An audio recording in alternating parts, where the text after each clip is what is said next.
Hey guys, what's going on? Not much over here. This is Hokey Homebrew. Happy Homebrew Wednesday, guys. Today I'm just kind of hanging out. There's not much going on. Just give you a few updates of what's going on here at the Hokey Homebrew Brewery.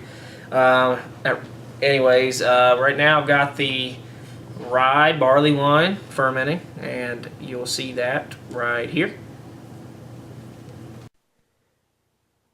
This is the Blickman here. This is the barley wine. It's got 10 gallons in it, but it's a 14-gallon fermenter.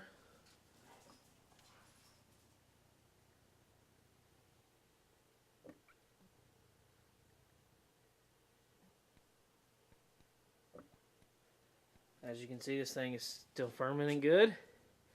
This camera doesn't do well down here. There's not much light down here, and it's trying to auto adjust. So sorry for the blurriness. But anyways, that's the barley wine. I've also got the Vienna lager that I brewed the same day. I've filmed footage of this brew day. It's quite long. I'm not sure if it's going to be up before you see this video or not, or even if I'll even put it up.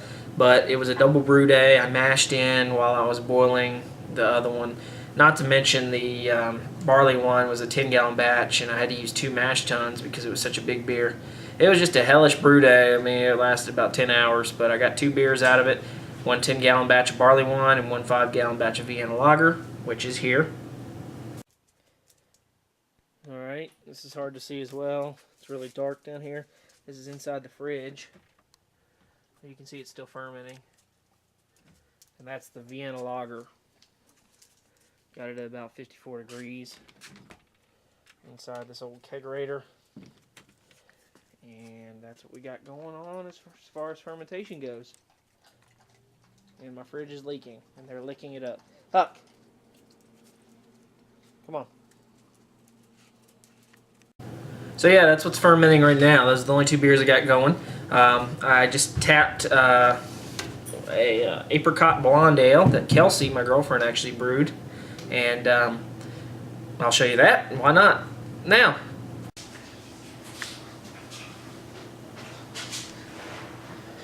For those of you that haven't seen my new display case with my pint glasses, there it is. Still got a few shelves for growth area.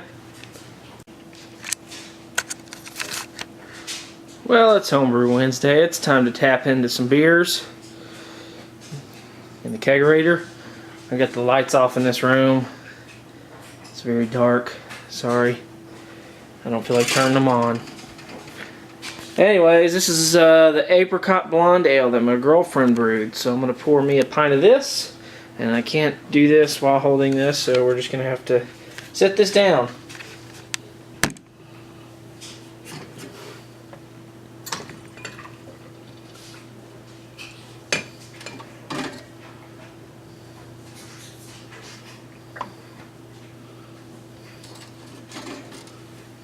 There it is.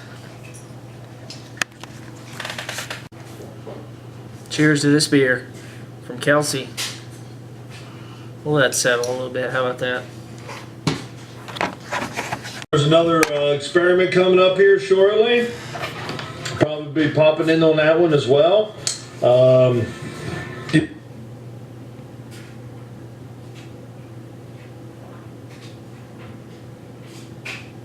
You know, it'd be kind of neat. What?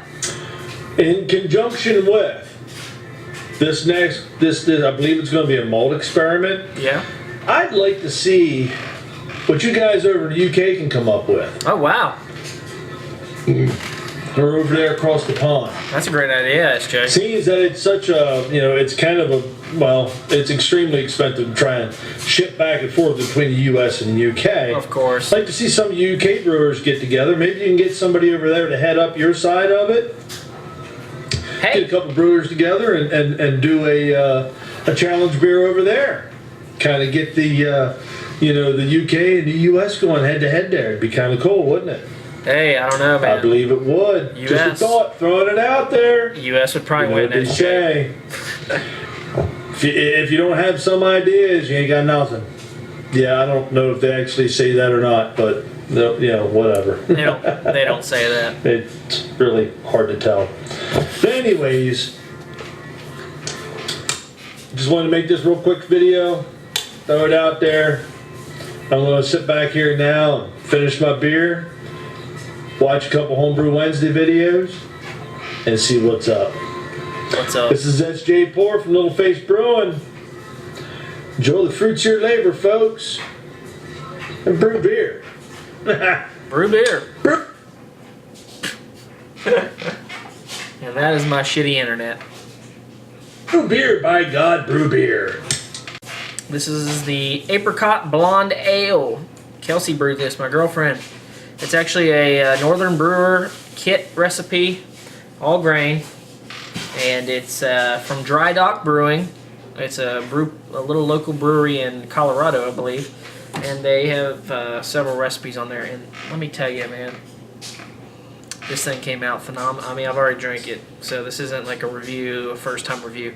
This thing came out phenomenal, and I understand why it's such a cult following up there at Dry Dock. If this tastes anything like the thing, their actual beer, this is fantastic. It's just so freaking weird that it's awesome. Like, I've never had anything like this before. But let me show you here. You can see it's supposed to be a pale blonde ale, so this one's very, very cloudy. I don't think it's supposed to be this cloudy. I think that was just part of the something that happened in the brewing process, but I think it's supposed to be clear. Although you're putting fruit puree into this thing and all this stuff, every experience I've ever had with fruit puree, it comes out with a cloudy beer, but I've never like cold crashed it or anything like that. If you cold crash it, I'm sure you can get it clear. But anyways, who cares?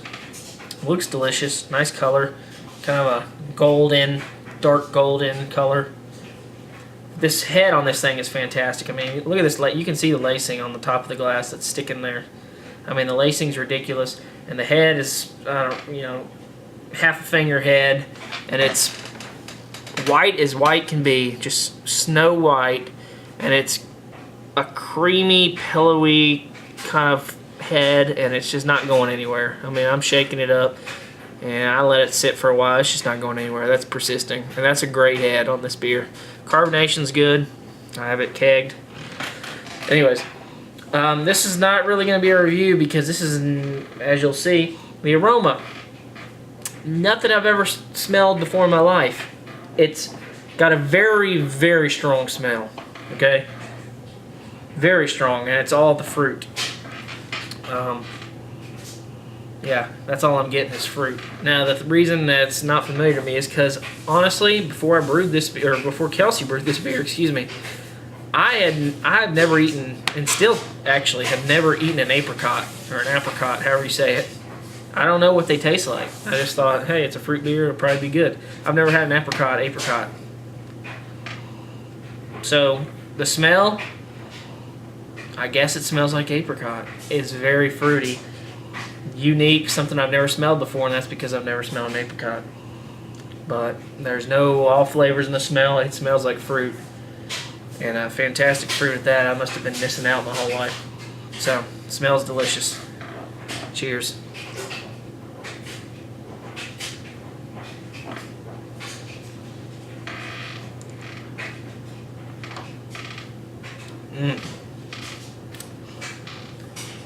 Light, medium body.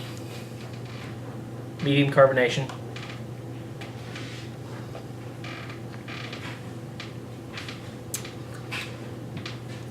Really, the fruit's what's here. I mean, it's dominating the flavor. It's a light beer. It almost reminds me of kind of like a Belgian wit in terms of the body and things like that. The ability to drink this thing. It's like a summer kind of beer is what it reminds me of. Doesn't taste like a Belgian wit. Doesn't have the spiciness to it or the lemon or the orange. It has the apricot. But it's like if you brewed a Belgian wit with apricot, this would be it.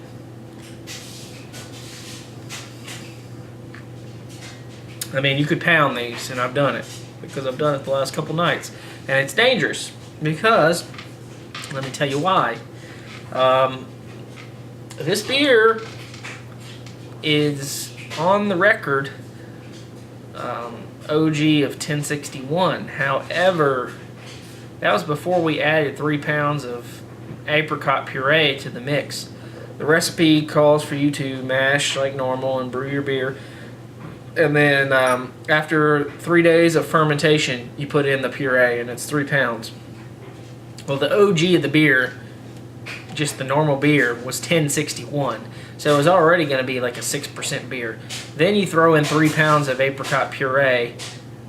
Well, you don't really know how much that's going to add, but I've done some research on Homebrew Talk and things like that, and it looks like that most of the Oregon Farms purees, which is where this kit came from, the puree came from, most of those have a potential of about 1.029. Well, when you put that into Beersmith and you have 3 pounds of that in a 5.5 gallon batch, that raises your OG by 15 points. So we're talking, instead of 1061, we're talking really 1076. So this thing's pushing 7.5, 8% alcohol for a blonde ale, pale ale, whatever you want to call it. That's, to me, that was a kind of a mistake, I think, in Northern Brewer. I mean, maybe they meant to do that, but that's kind of high. And the way I discovered this, actually, is I had 3 of these, not these Pilsner glasses. I had 3 pints of this. The very first night I kegged it, and I was tasting it. I drank a pint, and I was like, oh, this is really good. And I had 2 more pints. I had 3 pints. And I was hammered. I'm like, what? Like, I woke up the next day. I went to bed hammered. I went to bed hammered. And I woke up the next day, and I'm like, what the heck happened? I only had 3 freaking pints of this stuff. So I went back in my Beersmith file to see what the, because I forgot what the OG and stuff was. Look at my notes, and I realized, oh, my OG was 1061. It was supposed to be 1055, so I got, Kelsey got pretty high efficiency on this, and go figure. So then I was like, well, wait a minute.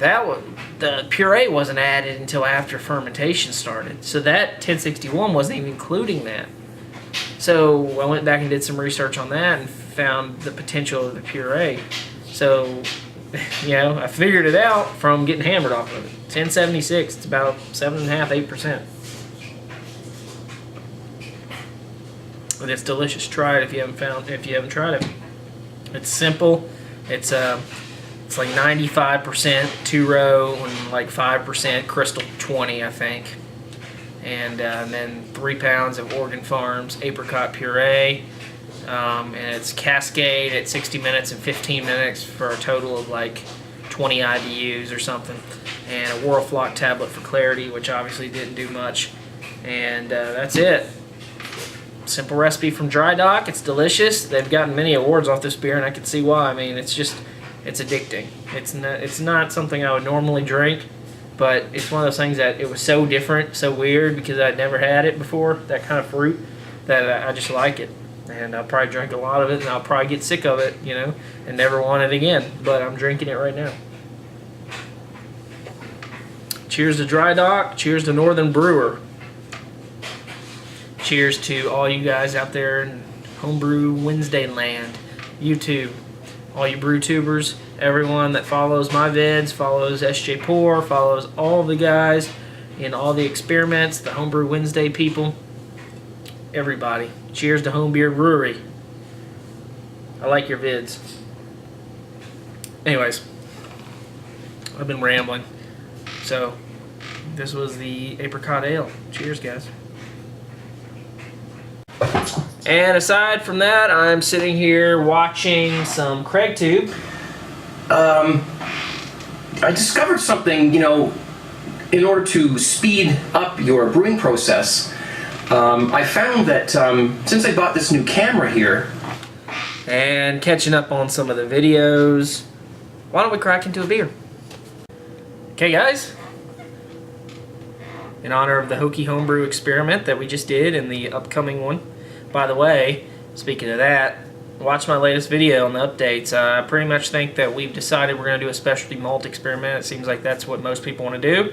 And so now I've been talking with a few people, trying to get ideas on a good recipe, and we think we formulated that as well. So really it's going to boil down to the next video is probably going to be me telling you the recipe, telling you the rules and regulations, and then having an official head count. And like I said, it probably won't happen for a while. I know some of y'all are concerned about timing. That video probably won't come out for another few weeks, and then we probably wouldn't start brewing our beer for at least another month or maybe more. So you got to order ingredients and all that, and then the brewing process takes about a month, so that's 2 months minimum. Then getting everything together, shipping it to all the hubs, and then the hubs redistributing it. We add in another month for that, so 3 months minimum from now would be when you're drinking it. That's conservative. So that would be, so it's basically June now. So it'd be June to July, July to August, August, September.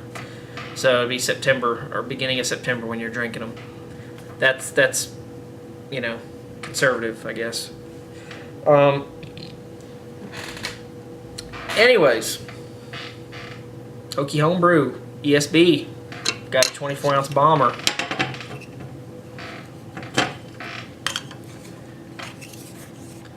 Dorf, we want you in on this next experiment, man. Come on.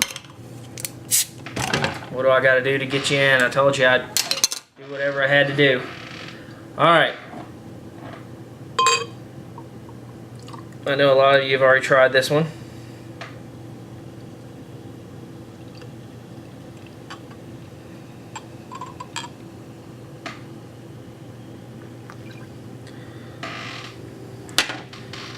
Leave a little bit behind. I did bottle condition this. And there you have it. I don't know how well that shows up on the camera there. Ooh, kind of blurry. It's pretty clear. Actually, it's very clear.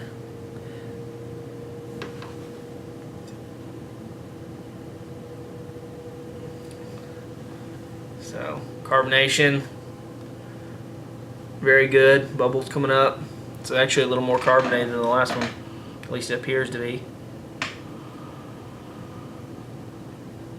It's got a lot of caramel, sweet notes coming out of it. Kind of a grassy hop aroma as well.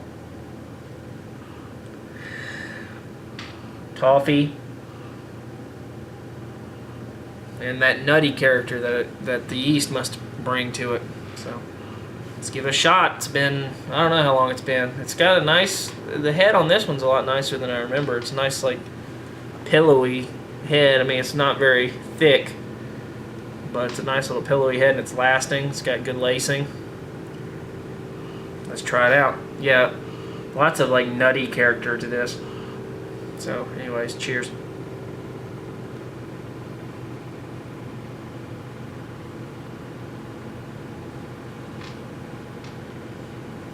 Oh yeah, that's good.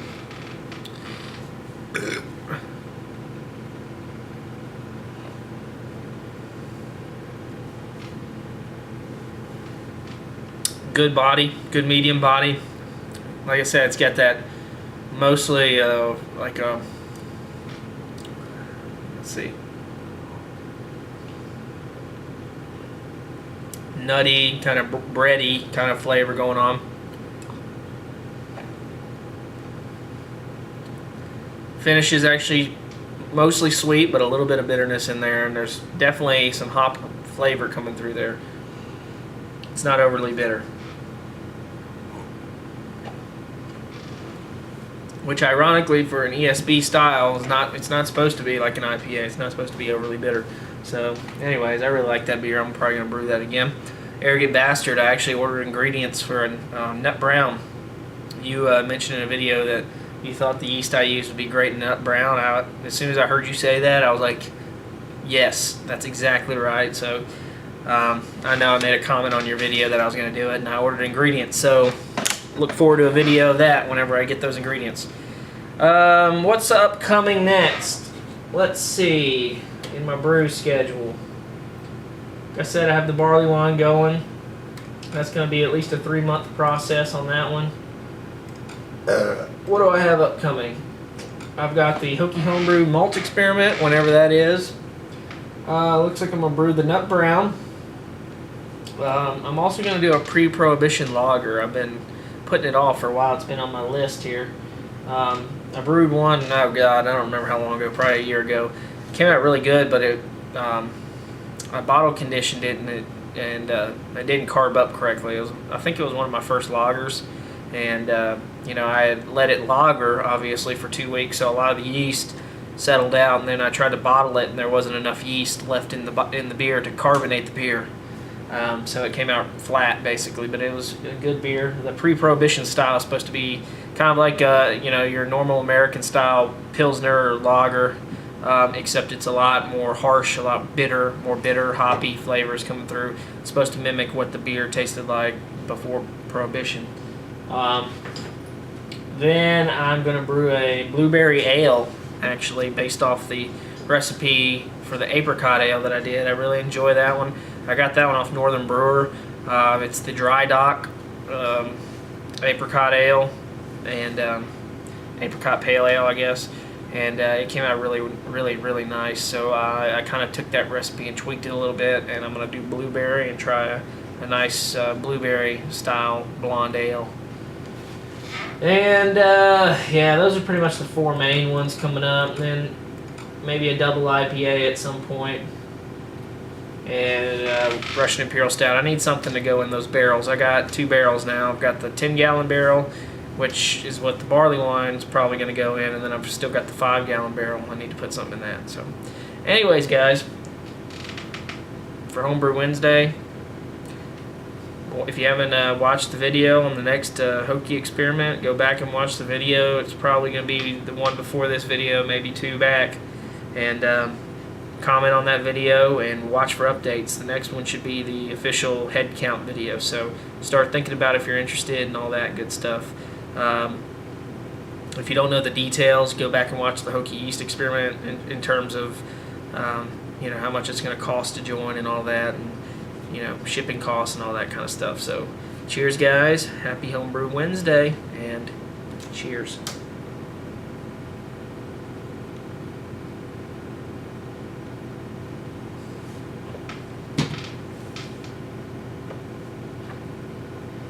Jack, your Bastion for president.